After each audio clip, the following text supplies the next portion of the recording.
This is the Troutbitten Podcast. Troutbitten. Troutbitten? Troutbitten. Troutbitten. Troutbitten? Yeah, Troutbitten. Troutbitten. It's about trout. Wild trout. This is Troutbitten.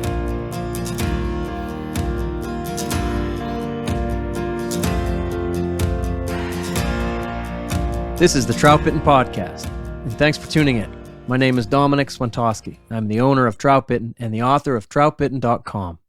All right, here is episode 4 of season 4. This season is about thoroughly covering all 3 styles of dry dropper. This is what I call a Troutbitten skills series, and in this episode, we're ready to break down the style of tight line dry dropper. I do recommend listening to the other episodes in this skills series first, but you don't have to, because my friend Austin Dando is here with me to make sure that this episode stands alone and that everything we talk about is perfectly clear to each and every listener. Right, Austin? That's right. Can you make that promise? I make that promise on your behalf. That's your job. That's why you're here. No, really. You like this skills series format? I do. It's fun. I like how focused it is. And there's not a lot of guessing as to what we're going to go into, you know? Yeah. It reminds me of, when I give presentations. And you've done stuff like that. Mm-hmm. I mean, there's a certain set of information that you want to go through, but then, I mean, my presentations are never the same. You know, I like to kind of read the audience. Right. I'm in this business class right now as part of a business leadership thing outside of work. And we give a speech every week. The instructor always says there's the talk you plan to give, the talk you give, and then the talk you wish you would have gave. And the sooner that we just accept that that's always going to be the case and just, get rid of that, the better off we'll be. Now, be too rehearsed, have an idea of what you want to say and roll with it. I like that. These have gotten pretty long, right? I started out saying this skill series is short and compact episodes. They were like, we were kind of aiming for like 25, 30 minutes. Yeah, and I'm surprised too, compared to, I thought the tight line principles was going to be longer than these ones are, and they're not. Oh, the 9 essential skills in season 2. Right. Yeah. But these are running longer than them. That's true. I think like with the 9 essential skills, we were talking about, the strike zone, finding the strike zone. That's a very, very narrow topic. Now, these are different styles, and yet within each style, there are many topics, right? And that's what we're doing every week. True. That's okay. They're a little longer than I thought they would be, but that's okay. That's all right. Yeah. Yep. It's a 2-beer podcast instead of 1. That helps too. As long as we're not rambling. No, two beers for the listener, not for us. Right. All right. I'm going to stay with the form here and do as I did for the previous episodes in this season. I'll read an excerpt from the Troutbitten article that serves as a companion to this podcast. It's titled Tightline Dry Dropper, and it's part of the series I published on the website a few years ago that covers each one of these styles, and you can always find that on Troutbitten. So this is a true story about a good morning of fishing on one of my guided trips. All right, here we go. Matt was full of questions. With more lines of thought and angles of approach than he knew how to manage, his questions spilled out in rapid fire. We talked and waded upstream together all morning in search of wild brown trout. Occasionally, Matt would catch himself talking a lot and look at me sheepishly, making a bashful apology about wanting to be a better fisherman and needing to make up for lost time. To which I assured him there was no need to be sorry. I love the enthusiasm of a die-hard angler, and I'm the same way around my Troutbitten friends. Let's talk shop. Tell me why you fish a certain way, and I'll have a dozen follow-up questions, rapid fire. So we were in the heart of a nice, even riffle. It was 80 feet wide and half shaded from the pines on the east bank, and we'd nymphed on a tight line for most of the morning. Focusing on the shaded lines of current, we'd picked one lane, learned its contours, refined the drift, and moved on. Our conversation was in a good rhythm, and we occasionally stopped for commentary about the gorgeous wild brown trout that reached our net. The fishing underneath was solid. Later in the morning, I noticed sporadic rises on the sunlit side of the river. Just upstream and across from us, the sizable rise forms were hard to ignore. You see those rings to the left? I asked Matt. Yeah, but I'm on a nymph rig, he replied in between casts. Do you think we should swap over to a dry fly leader? It's hard to switch when the action is really good like this. Nah, I told Matt, stay on the mono rig, but let's run a tight line dry dropper and fish both levels. He paused and scanned the rise forms in sunny water. Sounds fun, Matt said, but what's tight line dry dropper? This is going to open up a whole new line of questions, I told my friend. Matt and I stood mid-riffle, right on the transition line of sunlight and shade, watching a river divided down the middle, like we were standing on a zipper, with rising trout to the left and none to the right. So will those risers only eat the dry? Matt asked more questions as I tied a clink hammer to the tag and shortened the tippet a bit. Nah, I replied and pointed into the sunlight.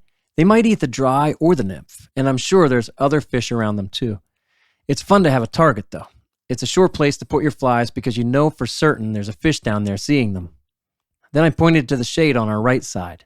And we won't ignore the trout over there either, I said. This is where we've been catching them. And on this rig, they'll still see our nymph in about the same way as we've been showing it to them all morning. But now they have the option to take the dry fly as well. They'll eat on top over there too, I think. So we fished. And I told Matt to continue with the casting stroke he'd been using all morning, with no significant adjustments. Don't let the dry fly change your cast. You're still nymphing. Think of it that way, I suggested. Matt nodded, and he caught on quickly. We worked upstream and caught fish on both flies. His forward cast stopped high, and the nymph tucked into the water first. Then the dry fly landed in the same seam, just downstream of the nymph. The dry gained contact with the nymph and did the work of suspending it. Matt stayed tight to the dry from the beginning, with no line on the water, tight from rod tip to clink hammer. And when everything lined up just right in a prime seam or ahead of a rising trout, the anticipation was palpable. You just knew they'd eat it. And they did.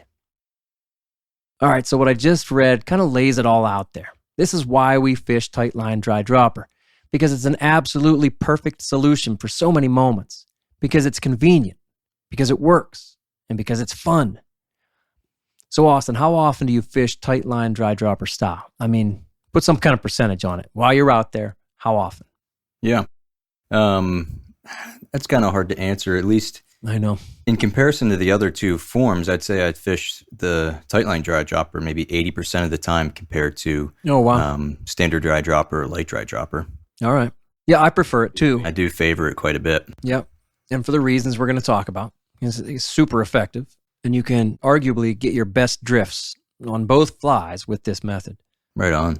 And yet I would say it's the least popular or the least known about, right? Not too many people talk about tight line dry dropper. Yeah, I would agree with that completely. It's not that it's not loved or, it's not that people don't like doing it. I just think that the system in itself isn't very popular or talked about. Yeah. So tight line dry dropper is a way to fish dries with a long leader style. I call it a mono rig, a tight line, or a contact system, a Euro nymphing leader. They are all different things. We've talked about this before. Mm-hmm. All of those really are different things. And yet you can do this tight line dry dropper style on any of those tight line rigs, right?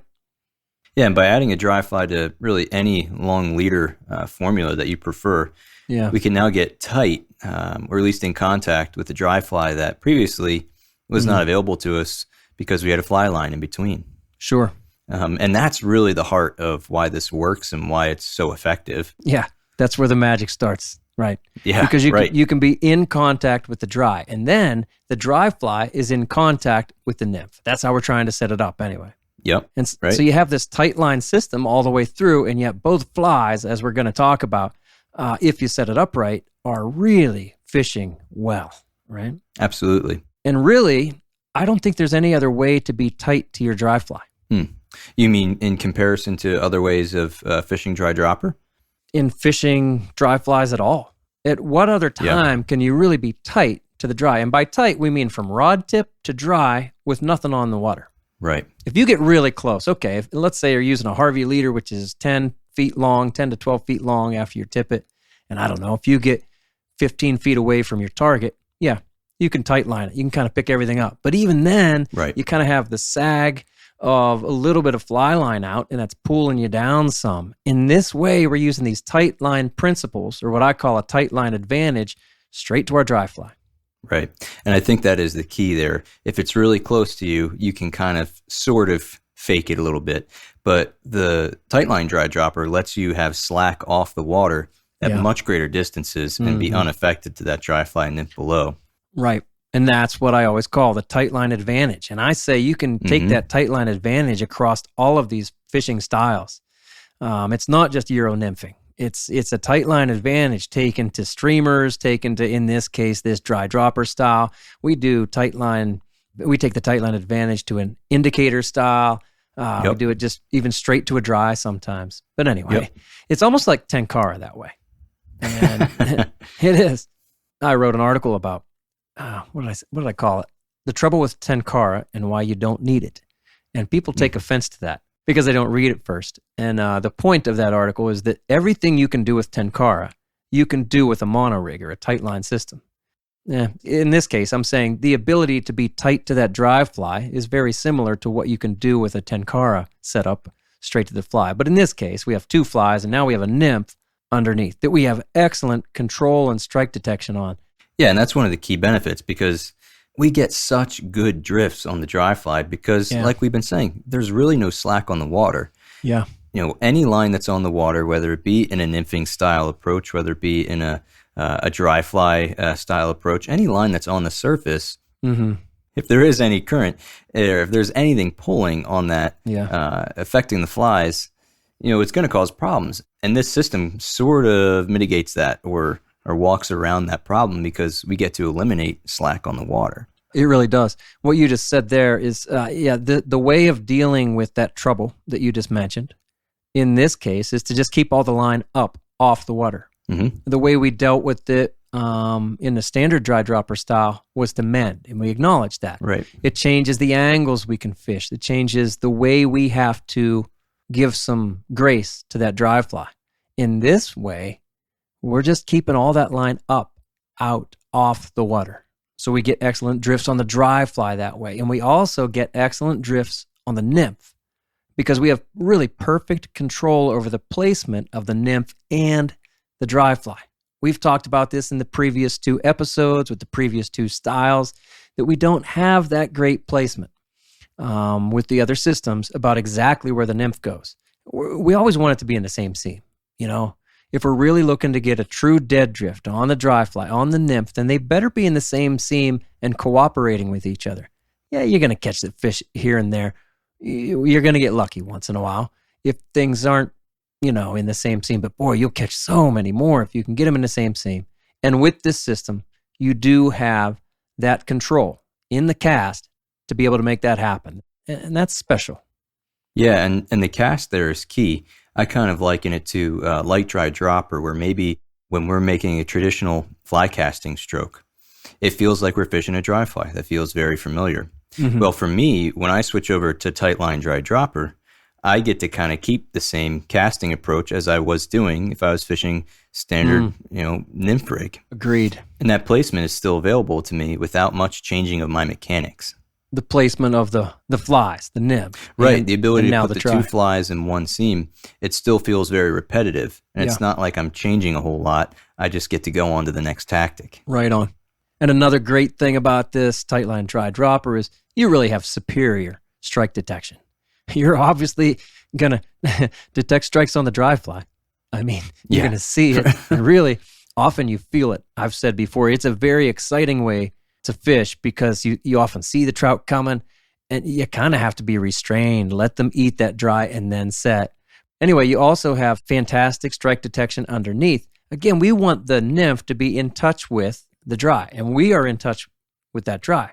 So there are plenty of times where I actually feel the trout eat the nymph. And that seems strange because you have a suspender in between, but no. Right. You can feel it. Well, and if you feel it, you obviously are going to see the dry fly move too. Right. So great strike detection. And like you said, all of this is a very easy adjustment. You don't have to do a whole lot in the casting stroke. And we're going to talk in a minute about how you don't have to do a whole lot with your rig either to adjust. So we can put multiple nymphs underneath with, do what you like. You want 1 weighted nymph? Great. You want 2 weighted nymphs? Okay. You want, split shot somewhere in the mix? That works too. None of that right on. is very particular. With this method, do what you like. as long as you have things balanced. And we're going to talk about that in a minute. So I think it was in, I don't know, the first episode of this skills series where you called it the driver's seat. One of the flies is in the driver's seat with these three styles. And with the light dry dropper, it's the dry fly that's in the driver's seat, and the nymph is kind of along for the ride. With the standard dry dropper, we said that the nymph is really in the driver's seat, and you're trying to get good drifts on the dry fly. And which one's in the driver's seat here, Austin? Right. For myself, I think either one can be in the driver's seat just fine. Yeah. Now, again, it all depends on how we decide to balance the system.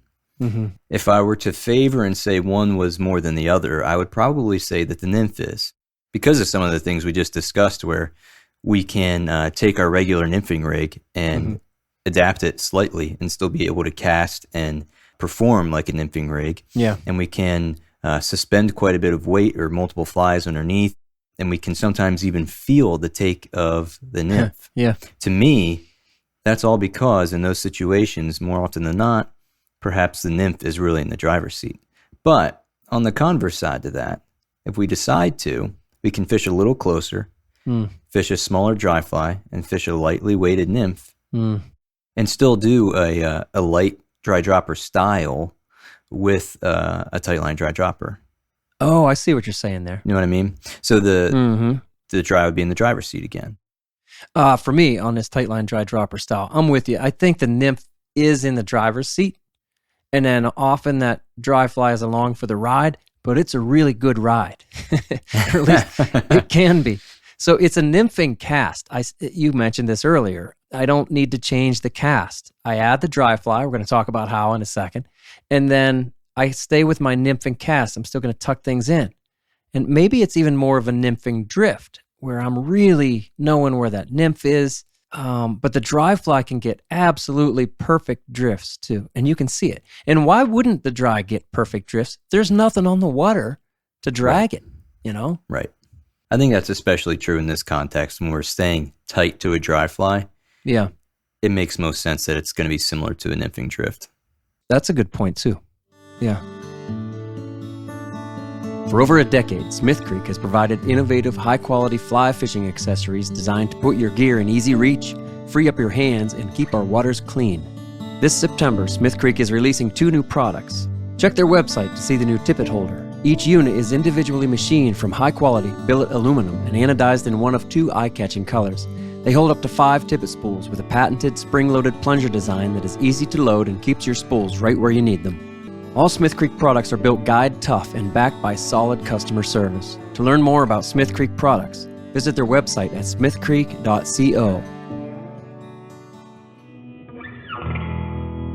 Tactical Fly Fisher was started in 2015 by Fly Fishing Team USA angler Devin Olson, with a mission to bring American anglers the techniques and gear that dominate the international competitive fly fishing scene. While you may have no desire to compete, you can still benefit from the same strategies which competitive anglers use to make them more successful on the water. Whether you want to buy your nymphing rod, a stillwater fly line, or just some hooks and beads to fill your fly box, we've got you covered. And our teaching materials will help you learn how to use whatever products fill up your cart. Head on over to thetacticalflyfisher.com and use the code TFF10 to get 10% off flies, fly tying supplies, or terminal tackle.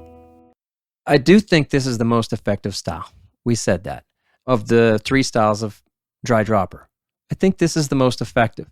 By no surprise, because we talk about how contact systems, the mono rig, is such an amazing tool because of that contact and because of that control. That doesn't mean it's easy. But once you get there, well, it becomes kind of easy or very intuitive. You're not struggling anymore to get these good drifts. And now because we have that control and that contact, which equals strike detection, it's effective. I agree. I also think it's the most effective by far. And there's a couple of reasons why I would consider it to be the most effective. And perhaps the first one is the versatility and the ability to change the style of presentation. I just talked a little bit about which one would be in the driver's seat, and I believe that you can have either one there. So if you wanted to fish both styles without changing a lot else, you technically could fish or mimic the other two styles we've talked about with standard dry dropper or light dry dropper on this tightline rig. But yeah, that was in the same breath, switch back to regular nymphing rig too. Yeah, that was a surprise to me when you start talking about back. That's why I like doing this with you, because I didn't know where you were going with that. But I get what you're saying. And this kind of goes back to that crossover that we talked about. Exactly. You're saying you can take this tight line dry dropper style and treat it like a light dry dropper. And that's Exactly. cool. You certainly can. There are limitations. You're not going to get S-curves nearly as good as you can if you got a fly line in the mix. S-curves often come from overpowering the cast. It goes out there and it kind of shocks back. And as the line and leader fall to the water, those S-curves build up. But anyway, you're not going to get as many of those, but with the right leader, with the right mono rig, boy, you can certainly get that. I hadn't really thought of that, but that's cool. You're right about this versatility. You can directly do or very much simulate the other styles with this rig. Right. That's neat. We've been talking about being tight to the dry fly, and yet lots of times I will fish it beyond 25, 30, even up to 35 feet from a boat. I've certainly done it at 40 feet. And at that length, no one is keeping all of the leader off of the water. Yeah. And you wouldn't want to either. No, right. You're not going to have that pure tight line advantage. You're right. You wouldn't want to because it would drag. Right. It would, the sag. And it doesn't even matter the leader design at that point. I mean it. Even a micro leader is going to sag at like 40 feet. It really is. Yeah. And with only the weight of a nymph, and that weight of the nymph varies, of course, depending on what we're doing.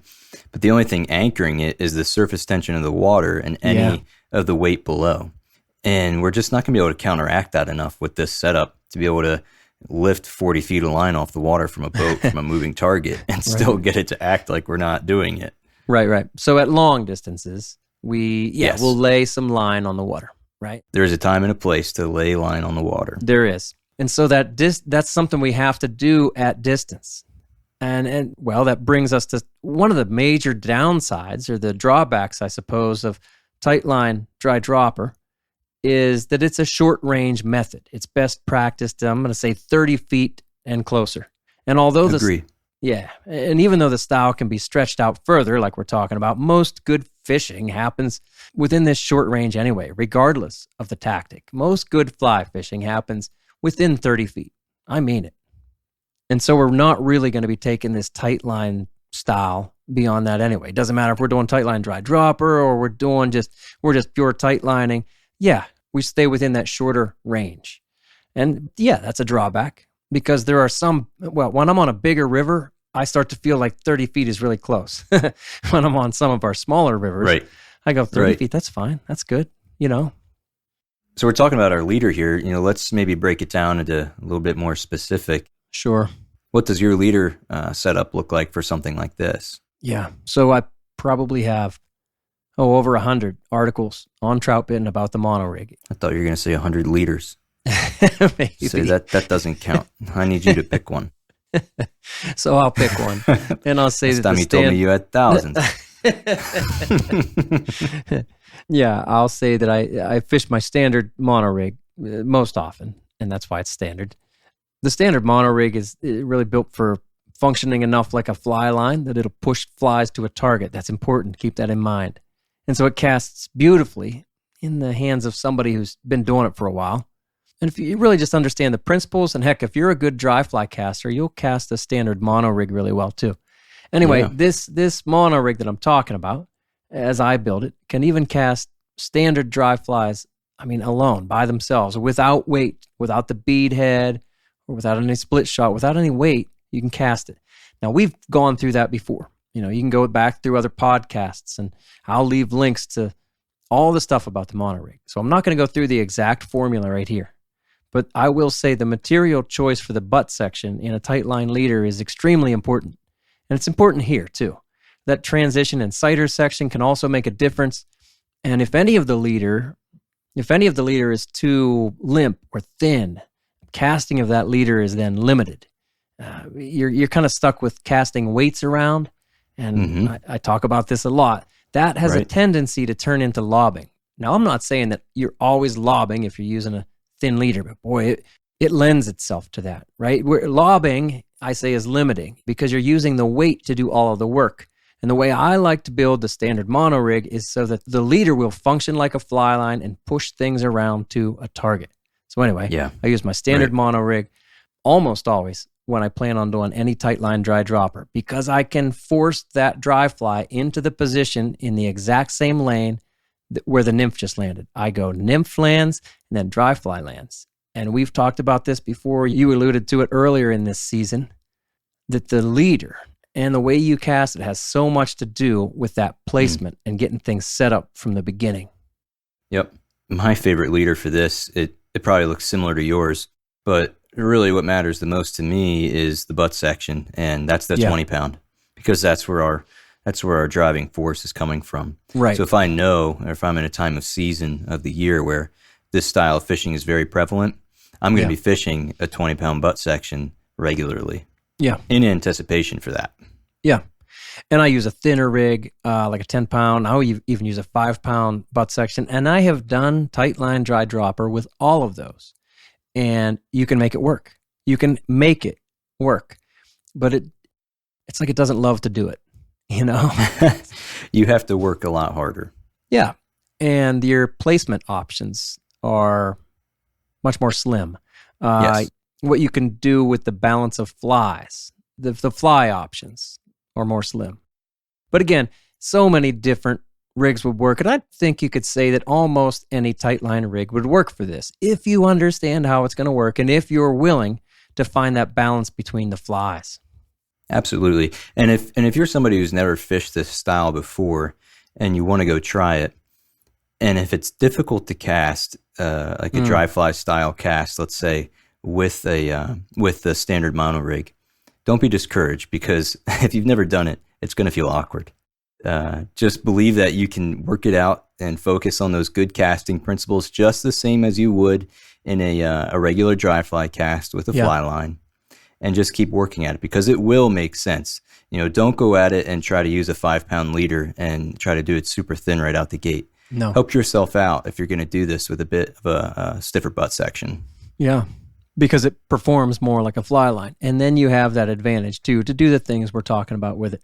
So the rigging, you know, like, okay, that's the general leader we're using, but the rigging, I'm going to say somewhere below the sighter is where I tie on the dry. For this tight line dry dropper style, that's variable. I mean, I'm going to say at least 1 foot, usually at least 2 feet below my sighter. I'm going to put the dry fly. Sometimes 3, sometimes 4, hardly ever more than 4 feet below the sighter. Let's average it out at 2. And for me, it's usually on a tag. I like to tie that dry fly on a tag. That's kind of a surprise to a lot of people. Oh, we're putting a dry fly on a tag. Just like you would a tag nymph, we put this dry fly now on a tag. That's how I like to rig. That's key. You do that? Yeah, I think that's essential, because when you add a tag, sort of an extension of your leader there, when you want to go tight to the dry fly and you lift up that line, there's a junction that happens between your main line and the tag. Beautiful. And it's not as easy to overcompensate and lift the dry fly off the water when you're trying to go tight to it, because there's a little bit of grace where you can take it right up to that point and then you stop. Yeah. And being able to have that grace, or that leash, as you like to call it, of a 4 inches of grace to move around, or whatever it may be, is really key to making that happen. It's a really special thing. I like what you said there. And then we can add 2 nymphs, 1 nymph. You can use split shot. The weight form, the form of the weight, where the weight comes from, has nothing to do with what makes this stuff succeed. Right. That's a good point. Expand on that just for a moment there. Well, there are no Euro nymphing flies. I've said that before. It's just, they're flies. And you can put tungsten beads on them. You can put brass beads on them. You can put lead wraps on them. You can put split shot in front of tungsten beaded flies. You can put split shot in front of unweighted flies or lightly weighted flies with lead wraps. It doesn't matter. That's not what makes this work. It is not the tungsten beads and the lack of split shot. Heck, you can do drop shot and make this work. I will say, I don't think I've ever done drop shot with a tight line dry dropper, but there's no reason why it wouldn't work, because I do drop shot sometimes with an indie rig. I mean, you'd want to keep drop shot dry dropper. You might have just unlocked something for us here. Drop shot dry dropper. Yeah, I don't think I've ever said that. Don't but again, go there. it's like, it would work, but Yeah, it would work. yeah, absolutely. Keep the drop shot pretty light. The point is, it's not the weight that matters. They all work. And you know how I know? Because I try them all the time. I'm always goofing around. When one thing works for a while and I catch a few fish, I change it. That's what I find over and over is if you fish it well, it works. And if you find fish are eating in the middle and then you put flies in the middle on multiple different rigs and they're drifted well, they eat them. It's not the rig, it's not the leader nearly as much. It's just fishing it well and understanding where the fish are eating and how they're eating and then feeding it to them. When stuff's working for me, I keep doing it. That's why I catch so many more fish than you do. Well, Austin, I've been through that phase and now, I like to challenge myself. Yeah, okay, guy. I could catch as many as I wanted to. If you really wanted to. If I really wanted to. Humble brag. That's why I change up, so I have an excuse. Yeah. I stopped catching them because I changed my rig. I was just testing stuff. Got to give him a break. Give him a break, Dominic. That's right. Take it easy on those fish. Give them a break. It's too dirty. Don't fish that. Anyway, there's a lot of room for variety on the way you rig things. The distance between flies. Doesn't matter. Dry fly to the nymph, as long as it needs to be. That's not a question for us to answer. That's a question for you and your situation and the river and the trout that you're standing in front of to answer. Actually, you should stand behind the trout. Just saying. So they don't see you. It's true. All right, nymphs and dry flies. Hit it. Ready, go. Nymphs, dry flies. Again, it comes down to finding the balance too. And it comes down to what you want to do. If we're going to be fishing primarily with the nymph in the driver's seat, we're going to want a nymph that is weighted correctly with the dry fly so that the moment that the fish or the bottom or whatever comes in contact with that nymph, we see it immediately on the dry fly above. So we don't want a really light nymph and a super buoyant dry fly if that's what we're looking to do. We want a fairly weighted nymph with a dry fly that is buoyant but not overpowering to the nymph below. Yeah. You know what I mean by that? I do, yeah.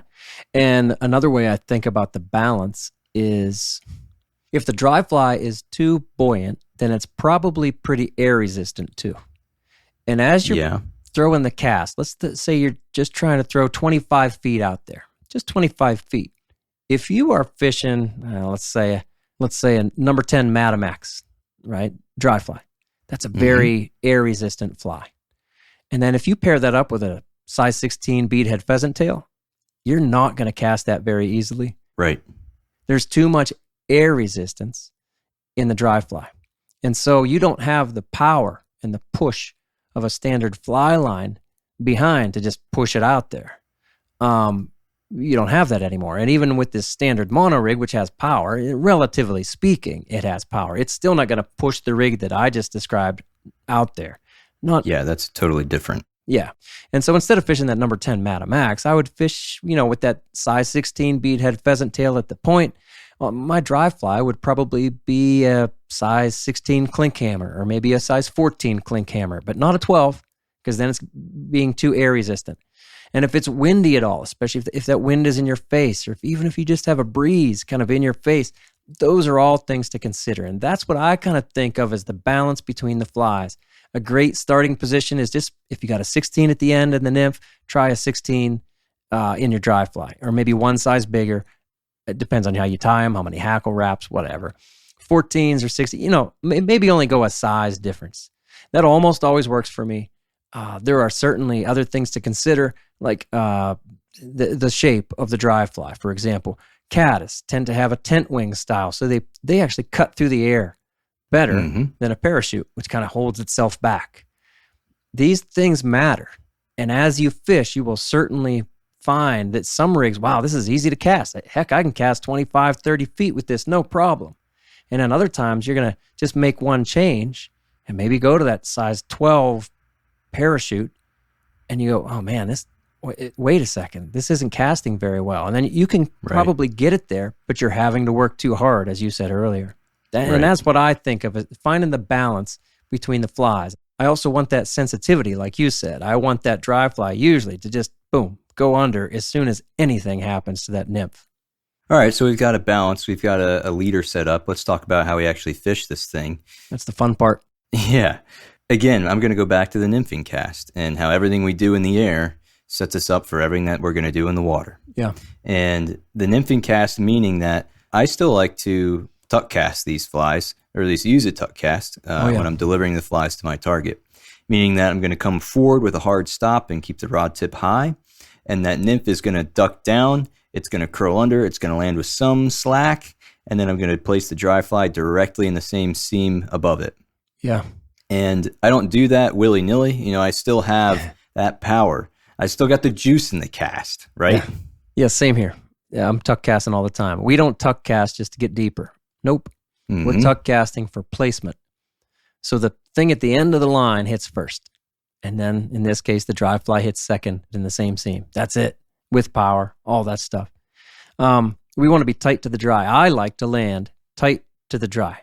Why lay line down if you're just going to pick it up anyway? Great point. And if I'm going to say there's the number one mistake that I see in this style, that's it. People will cast out, they drop the rod tip, the line lays down, maybe 3, 4, 5, 10 feet of leader is laying down. Why? Because then the next thing they do is pick it up. Well, when you pick it up, that surface tension forces that dry to drag downstream toward you, and there comes the nymph. So the whole thing drags simply because you dropped your rod tip. Right. So stop it high with a tuck, like you said, and then aim for what I call stick at the landing. It is very close to what I call stick at the landing when you're just pure tight lining. Exactly. Aim for just being tight to the dry from the beginning. So don't try to do this at 30 feet. Literally go to 20 feet. Start at 20 feet away. Get it perfect at 20 feet where the nymph lands, the dry lands, and then no leader, not even any tippet is touching the water. Everything's up, and you are perfectly in touch with the dry upon landing, and that's it. That's the perfection right there. That's all you got to do. Right. Precision Fly and Tackle is a family-owned business with a passion for the outdoors and a sense of adventure. They are anglers who enjoy every moment spent on the water with family and friends. Precision Fly and Tackle carries the widest selection of Euro rods, reels, lines, leaders, flies, and accessories. From the beginner to the advanced angler, Precision Fly and Tackle can outfit every angler, no matter the budget. Visit them online at precisionflyandtackle.com. Then use code Troutbitten10, that's the number 10, for 10% off your order. Gear up with Precision Fly and Tackle for your next adventure.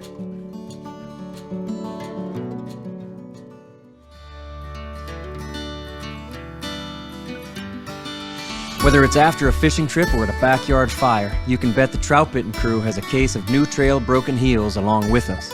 It's honestly our favorite beer. This hazy IPA is smooth and full-bodied. Hand-selected Citra hops lead to notes of bright clementine and juicy ruby red grapefruit. Broken Heels is a keeper. New Trail beer is proudly brewed in Williamsport, Pennsylvania, and delivered cold to your favorite craft beer retailer every week. At New Trail, it's not about being the best angler. It's about getting out there. So enjoy nature's moments and reward yourself for a day well fished with New Trail Broken Heels. It's Troutbitten's favorite beer. So yeah, that's all you got to do. But let's talk about sometimes when we do the opposite, we put some line on the water. Okay. So let's say we are casting at a further distance, and again, when we're casting, there's not fly line out of the guides. So the leader is long enough that we can make these longer 30-foot, 40-foot casts and still have a pure mono leader out the rod tip. Yeah. So if we make this cast, and let's say the nymph is heavy enough and the dry is just so that it lands correctly. If we're 30 feet out, we're not going to lift that line off the water. You're not going to be able to stick that landing. Right. Well, there you go, too. You're not going to be able to stick the landing, period. I'd say 30 feet, 30, 32 feet. Yeah, is that number, is that length where, you're going to have to lay a little bit of line on the water at first. Yep. And exactly, at first. So what happens if you have to do that, as soon as that dry fly and that nymph start moving downstream towards you, you're going to start to pick up the slack off the water. Yeah. Just like you would do if you're fishing a bobber or fishing a Dorsey or any sort of other suspension device. As that makes its way back to you, you're going to retrieve that line at the same speed that the river feeds it to you. And when it gets close enough, you're going to lift off the remaining slack and go tight to that junction of that dry fly. Yeah. Tight is always the goal. Again, this is tight line dry dropper. Yep. Tight then is the goal. And again, tight, just to recap, what we mean is from rod tip to dry fly in this case, no line on the water. That's our goal. If you can't do it because you're casting too far, basically, then you have to. I'm saying just wade closer. But yeah, if you're really forced into it, which I will say is rare, but if you're forced into it and you have to lay line on the water, I like what you're saying there. Pick it up as soon as you can. Mm-hmm. As it's coming back to you. It might need to only drift 5 feet, and then you go, "Whew, I can just lift that right up." Yeah. Yeah. I love it. Yeah, so just get tight as fast as you can and as effectively as you can. Yeah, because the tight line advantage is, well, that's what it is. It provides you that advantage. And then all of this stuff we've talked about works out really, really well. Right on. So, I mean, that's it. I mean, that's the tight line dry dropper stuff. I mean, that's the rig, that's the leader, that's the flies, that's how we fish it, all right? And there's so much material on Troutbitten. Go find it. I promise I'm going to leave a bunch of links, a bunch of resources that are always here in the show notes. But there are just a couple, I'm going to say special tactics, just different things, unique things we can do with this rig that I'd like to touch on. And one of them, we've mentioned before in other podcasts, is slipping contact. Austin, you want to talk about that? Sure. So this is going to tie directly into sort of why we prefer the dry fly on a tag. Yeah. You mentioned this a little bit earlier. So we deliver the cast and we get tight right away, right? Yeah. We're tight from the rod tip right to the dry fly. Mm-hmm. And this is another reason why I prefer to fish that dry fly on a tag, because there's that junction, there's that 6 inches, 5 inches of grace there, and then your dry fly. Yeah, like 6 inches, 4, 5, 6 inches of a tag, you mean? Yeah. Of your tag, right, and then to your dry flies. So what we can do is if, let's say we're approaching a different change of depth in the water even, and our nymph is riding at a certain depth below the water, and we see a shallow run in the second half or the latter half of our drift. And we want to get a pure tight line drift through there with just a nymph. Something we can do here is slightly lift the dry fly off the water. Yeah. And again, we're slipping contact between that dry fly and the nymph, where we can bring the dry fly off the water, suspend the nymph slightly higher than we were, gain control over that nymph. Maybe we get a strike, and because we're tight, we can feel that. And then at the same time, we can drop the rod tip back down and go into a pure, more or less dry fly drift again. Right in the same drift, we can do both things. And you can only do that when you're fishing this style of rig. Yeah, right on. Yeah, I think of it as either I'm suspending the nymph with my rod tip, or I'm letting the dry fly suspend the nymph with its buoyancy. Yeah. And for me, I will sometimes slip in and out of that contact where my rod is truly in contact with the nymph, and that dry fly has this little bit of grace. Or I allow for the load of the nymph to be back on the dry fly and slip in contact back and forth. And we are only talking about 4 or 5 or 6 inches of difference, but it matters. And it's fun to do different things with both the nymph and the dry by slipping that contact. It's cool. And it's really only available, like you said, with this method. Yeah. One other thing is what I call just kind of hopping the dry fly. It's just kind of twitching it or dapping it on the water. And again, there's no other way to do it. When you're fishing a dry fly, if you're really good at mending, you can mend and throw it just right so that you move the dry fly only inches, and you'll kind of hop it or skitter it. But then usually it starts dragging right after that because, well, you were just in touch with the dry enough to move the dry. And anyway, we've talked that through. When you have line on the water, as you said earlier, line, leader, tippet on the water, things tend to drag. Well, in this case, we're tight to the dry fly.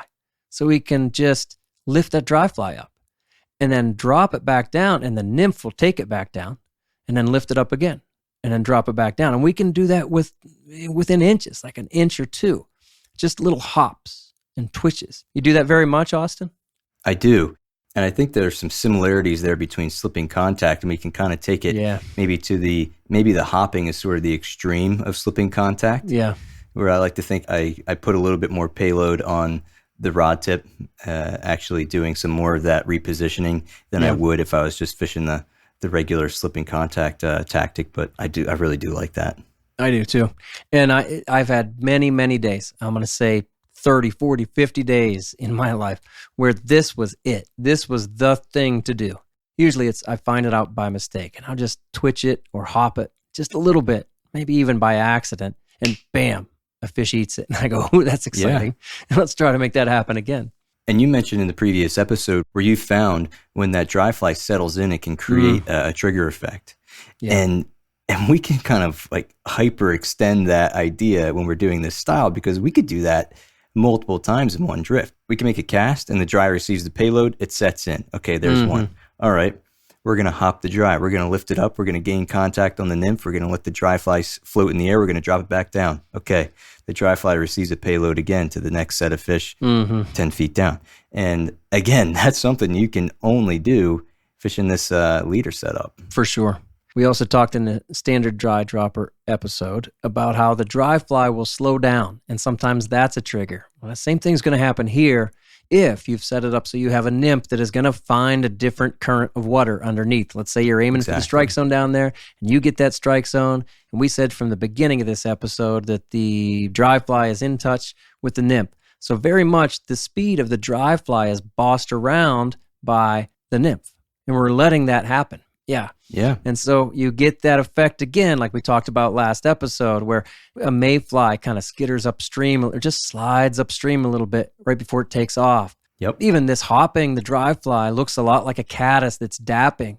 And, caddis will hit the water to lay their eggs, or they'll come back to dap to get a drink. And there are lots of reasons that these mayflies and caddisflies will do things like this on top of the water or on the surface.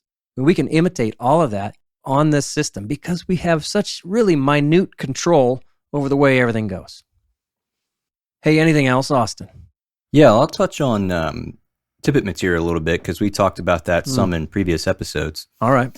But one of the reasons I love fishing the standard mono rig is because I'm often fishing a regular nymph rig moments before I switch over or switch to this style of dry dropper. Yeah. And some people get tied up in this. I don't, especially for this style.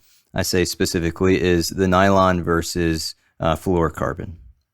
If I'm fishing a double nymph rig, just standard going along, and I see some trout rising, and I decide, I want to switch over to fish a dry fly. I want to offer that. Personally, I'm not going to go clip my tippet off at the tippet ring from my sighter and build a new leader or tippet section out. What I like to do is just clip the top nymph, tie on a dry, and then place a nymph below that will properly balance that. Yeah, right on. And the reason this works, that I don't get tied up in it, is because that leader material is off the water. Yeah. We talk about the fluorocarbon sinking and, that causing problems for our dry fly. Well, if 98% of my fluorocarbon is in the air, I don't care. Yeah, nice. Yeah, I don't change it either. And to be honest, even I've been fishing some fluoro with dry fly leaders, and I don't know, it's so thin. I don't think it matters much if it goes underneath. If it is sinking more, it's not by much. Right. But yeah, I don't change anything. I mean, I'm not changing anything. I will just clip off the top nymph, like you said, and I'll throw a dry fly on. Sometimes I add a tag further up. It depends on how everything was rigged. Yeah, right. There's not much adjustment to be made from going pure tight line nymphing to just now tight line dry dropper. It's pretty easy. And that switching back and forth is fun and effective. You see just a couple of risers up above, go get them, Yep, it is fun. All right, so a tight line dry dropper rig may be my favorite way to fish. I like methods that give me excellent control. And a tight line rig with direct contact as the primary feature is built for exactly that. It feels like I can make something happen rather than hoping to get lucky with a trout. And that's fun. With tight line dry dropper, I get the effectiveness of a nymphing rig and the excitement of a dry fly rig. It's very different than the other styles of dry dropper because it's built on a mono rig. And the catch rate, on average, for where this rig applies, is often doubled or even tripled. Watch the nymph tuck in exactly on target and see the dry fly land downstream of the nymph. You're tight to the dry, from rod tip to fly as it bobs and weaves back toward you. And when a trout races for the dry, you're close enough to see him coming. It takes discipline not to set the hook too early. When he eats, you're immediately tight to that fish with no slack. You're connected to a trout on a tight line, only a rod length or two away, and the fight is on. Those are good times.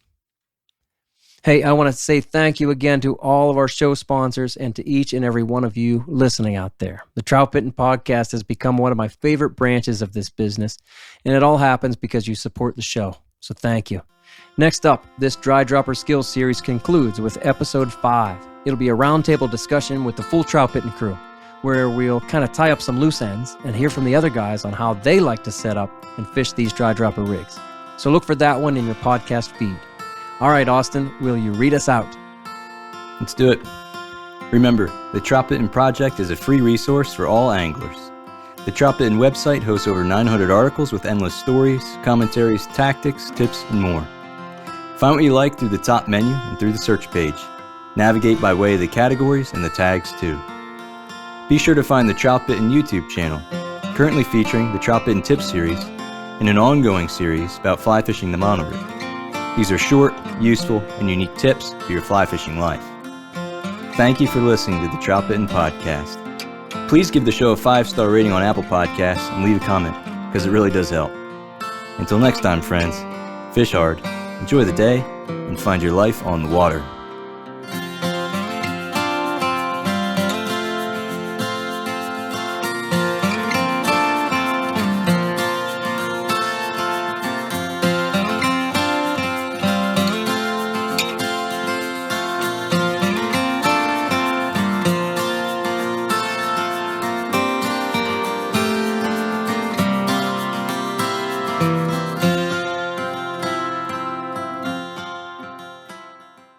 Yeah, okay, guy.